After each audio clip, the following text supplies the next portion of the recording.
ধন্যবাদ মাননীয় স্পিকার। আমি কি একটু 274-এর 1 মিনিট কথা বলতে পারবো যদি আপনি হ্যাঁ, বলতে পারবেন। মাননীয় মন্ত্রী, জি। সর্বশেষে উনি একটি প্রস্তাব দিয়েছেন, এক সংসদীয় টাস্ক ফোর্স গঠনের কথা বলেছেন। সে ব্যাপারে ইচ্ছা করলে আপনি রেসপন্ড করতে পারেন। আমি লিখে রেখেছি টাস্ক ফোর্স, ওনার প্রত্যেকটা বক্তব্য আমি লিখে রেখেছি। তিনি বলেছেন তো যে হৃদয়ের কথা বলিতে ব্যাকুল, আমরাও শুধাইল না কেহ বলবো না, আমরাও শুনিতে চাইছি। মানে স্পিকার 274 হচ্ছে আমাদের মাননীয় সংসদ সদস্য নাজিবুর রহমান সাহেব। I appreciate his sense of humour. উনি বলেছেন যে স্বরাষ্ট্রমন্ত্রী এক ব্যক্তির গাড়িতে চড়ে সম্বর্ধনা নিয়েছেন। স্বরাষ্ট্রমন্ত্রী কোনো ব্যক্তির গাড়িতে চড়ে সম্বর্ধনা নেয়নি। মানে স্পিকার, এটা একটু এক্সপান্স কর ফর ইউর। স্বরাষ্ট্রমন্ত্রী যখন ছিলাম না তখন আমি সালাউদ্দিন আমাদের স্থায়ী কমিটির সদস্য ছিলাম। বিদেশ থেকে যখন এসেছি আমি আমার গাড়িতে করে সম্বর্ধনা নিয়েছি। আমার 4টি গাড়ি আছে, আমার 4 জন ড্রাইভার আছে, খুব একটা গরিব মানুষ না। কক্সবাজার যখন আমি গিয়েছি লক্ষ লোকের সমাবেশ হয়েছিল, কোনো গাড়ি বিমানবন্দরে তেমন ঢোকার সুযোগ হয়নি।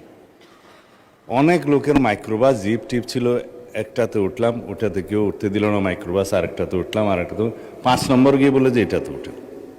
পরে দেখা গেলো সেটা একটা কোনো ব্যক্তির নামে না, 17-18 বছর আগের গাড়ি। সেটা ট্রান্সফার হয়েছে যার নামে, সেই ব্যক্তি আমার এলাকায় বাড়ি। সে আগ্রহ করে বললো এখানে ওঠেন। ওখানে আমার উচ্ছেদে বহু দামি গাড়ি উপস্থিত ছিল কিন্তু পৌঁছাতে পারেনি। সেটা আমি জনগণের সামনে, দেশবাসীর সামনে তারপরেও দুঃখ প্রকাশ বলেছি, এটা আমার ভুল হয়েছে যে আমি অন্য কোনো গাড়িতে উঠতে যেয়ে এই গাড়িতে আমার সমর্থকরা উঠিয়েছে, এবং সেটা কোনো ব্যক্তির নামে গাড়ি না। তারপরেও যদি এটা ভুল হয়ে থাকে আমি জাতির সামনে দুঃখ প্রকাশ করেছিলাম, কিন্তু সেটা ক্লিয়ার হয়ে গেছে ওই সময়।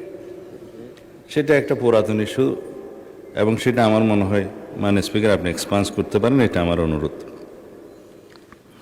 তবে তার সেন্স অফ হিউমারকে আমি আগামীবারও স্বাগত জানাবো। এভাবে পার্লামেন্টে উইট করা দরকার।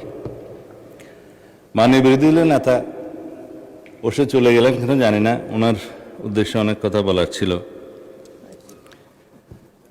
এখন আচ্ছা, হয়তো বা আসছে স্যার, ধন্যবাদ।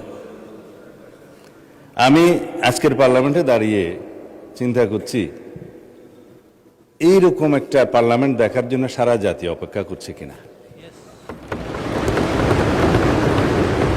মানে স্পিকার, তিনি আজকে যে প্রস্তাবটা নিয়ে এসছেন, পার্লামেন্টকে ভাইব্রেন্ট করেছেন। তার এই ভাইব্রেন্ট প্রপোজালের জন্য তাকে প্রথমে আমি ধন্যবাদ জানাই। তিনি হৃদয়ের কথা বলিতে চাহিয়েছেন, সারা জাতি শুনিতে চাইতেছে, আমরাও। তিনি মাননীয় বিরোধী দলের নেতা হিসেবে আজকে বক্তব্য না রেখে একজন জাতীয় নেতা হিসেবে বক্তব্য রেখেছেন। তাই বলে কালকেরটা ভুলে যাবেন না, আমি আস্তে আস্তে বলব। মানে স্পিকার,